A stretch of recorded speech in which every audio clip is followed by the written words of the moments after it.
তীব্র রোদে একটি বেড়ের গাছ শুকিয়ে যাচ্ছিল। রোদের তাপে একসময় গাছটিতে আগুন ধরে যায়।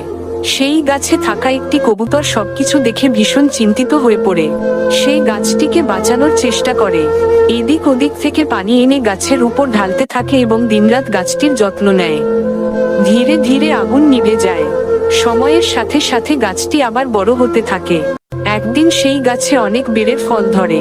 কবুতর ফল খেয়ে বেঁচে থাকে এবং সেই গাছেই নিজের বাসা বানিয়ে থাকতে শুরু করে। কিছুদিন পর সে বাসায় অনেক ডিম পাড়ে। একদিন হঠাৎ সেই রেলপথে একটি ট্রেন এসে পড়ে। কবুতর উড়ে উড়ে ট্রেনটিকে থামানোর চেষ্টা করে, কিন্তু ট্রেন থামে না। ট্রেনটি গাছের সঙ্গে ধাক্কা লাগে, গাছটি ভেঙে চারদিকে ছড়িয়ে পড়ে। বাসাসহ ডিমগুলো নিচে পড়ে যায়।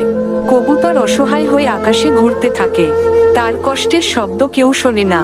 পরের দিন সকালে দেখা যায় ভাঙা গাছটির গোড়া থেকে আবার একটি নতুন বেড়ের চারা গজিয়ে উঠেছে।